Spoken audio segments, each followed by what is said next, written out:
Chapter 6, page 39. While you find your page, I'm going to start by reading the questions at the end. Why did Paul attack the scaffolding? What would happen if everyone could make up natural laws whenever they wanted? If someone says you have an excellent spirit, what does that mean? How does understanding help a man obtain an excellent spirit? Chapter 6, Scaffold Wrestling.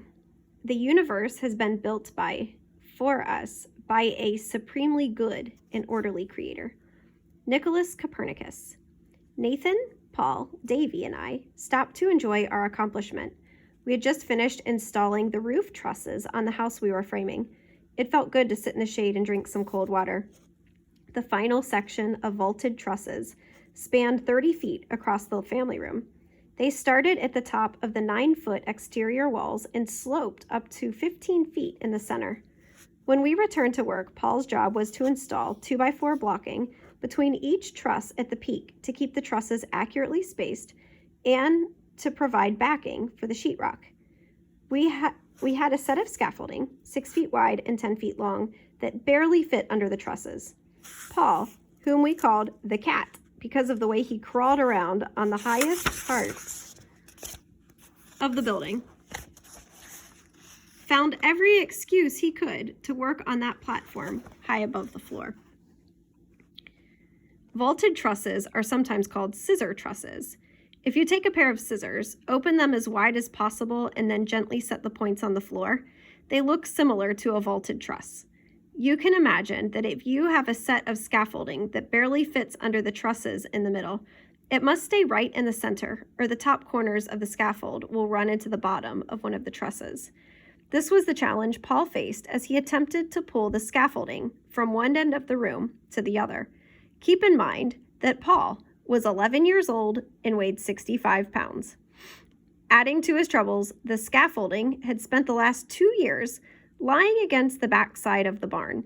The rusty wheels didn't roll well. On one in particular required a good kick or a smack from a 2x4 to persuade it to align with the rest. If the scaffold moved 2 inches to the right of center, the top corners caught on the trusses, sloping down to the right.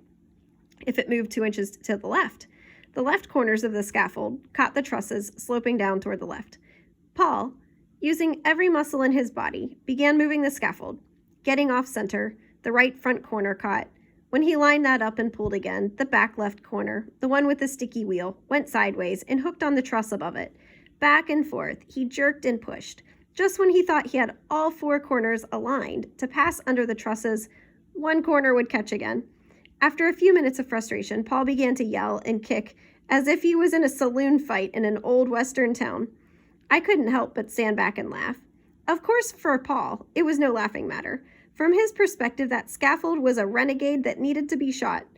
Though we smile at Paul's trouble, most of us have been in similar situations, though probably not with scaffolding. For us, it may have been a hose kinking under a tire as we washed the car, a cross-threaded nut, or a hard-to-reach spark plug that we couldn't seem to get a wrench on. If we don't understand what is happening, a burst of irritation is apt to steal our joy. When God created the universe, he established natural laws that restrict all inanimate objects. An inanimate object is something that is not alive, like an extension cord or a ladder. If you pull an extension cord along behind you through a cluttered job site, the plug head will usually catch on something. The laws of gravity, force, and matter, though we might not understand all of them, exert themselves upon that cord and it must obey. If the cord catches on a board nailed to the floor, it will stay there, unless you are stronger than the applied laws that keep it hooked. If you pull extra hard and it comes loose, the cord is not doing anything bad if it hits you in the forehead faster than you can dodge to the side. If you think to yourself, what a no-good, lousy cord, you'd be a fool. The cord simply obeyed God's natural laws. Let's go back to Paul's wrestling match. He would have been happy if the scaffold had quit obeying God's rules and obeyed his desire to move it through the trusses and across the room. When it continued to obey God and stay within his laws, Paul got mad. Inside every one of us is the desire to rule as God. Some people are learning to let God be the boss in their lives, which is a restful position. Others may be able to hide their desire and only respond with slight irritation when life doesn't obey them. Some of the rest of us have experienced times when we have jerked, kicked, slammed, and thrown objects because they wouldn't do what we wanted when we wanted it. A frustrated outburst toward any object that is simply obeying God rather than us highlights our foolishness. Our universe is large. However, there is only enough room for one God and one set of rules. If people had the desire to change the rules of the universe to fit their selfish desires, it would take only a few moments for the world to crumble into chaos. Suppose the neighborhood bully could change nature's rules. He decides that from now on, when anyone throws a cat, it will fly in a straight line like a bird, as long as nothing gets in its way. He grabs poor Tiger by the tail and after a few spins, sends him flying across the park, over the river, and onto the window of Roaring Rapids Pizza Parlor. Once the rest of the neighborhood boys learn about this new law, cats would be flying everywhere, smashing into windows, walls, and people. Some might even make it to outer space. Or, what if a guy driving along a Portland freeway comes upon stalled traffic and makes a law that from now on, people can drive cars right through stalled freeway traffic as if it didn't exist? Stalled freeway traffic means there's a traffic jam. Everyone's just sitting on the highway waiting to move. Imagine the wild traffic scenes you would see then. Suppose a man didn't want to pump water from the creek to his pasture. Instead, he changed the laws of gravity so water ran uphill. By making this new law, all the rivers would overflow their banks and the ocean waves wouldn't stop at the shore. What began as a selfish wish would end in a worldwide disaster. These are silly ideas. However, they are not any sillier than getting upset because scaffolding can't go through wood trusses or a kinked hose won't go around a tire. If you want to be a pleasant man with a quiet heart, learn to love God's laws and submit to them. If you step on the tines of an upturned garden rake and it responds by popping you in the side of the head with its handle, instead of throwing it into a nearby blackberry bush or blackberry patch, let it remind you that non-changeable laws make life predictable and stable. When the toast burns in the toaster, it is only following the law that says if you apply enough heat to bread over a long enough time, it will smoke and turn black. To wish for it to do anything else is to wish for it to disobey the order of the universe. Proverbs 17:27 says, "A man of understanding is of a calm spirit." The man who understands that scaffolding obeys God's ways doesn't resort to jerking, kicking, or yelling.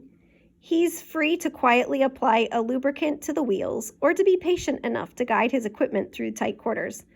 Instead of demanding his own way, he learns to rest within the wise laws that govern the world. He knows the same law that keeps scaffolding from going through trusses keeps his skill saw lying on the roof instead of falling through the plywood onto the floor. His understanding earns him a reputation for having a pleasant attitude. The next time you find yourself wanting to wrestle with some scaffolding, an engine, or maybe your computer, don't fight, relax. Thank God for consistent laws that make this world a predictable place to live and learn to work within them. Great peace have they which love thy law, and nothing shall offend them. Psalm 119, 165. Grab your notebook, grab a pencil. Here are your questions. Don't forget to write the date and the chapter. This is chapter 6. Chapter 6 questions and the date.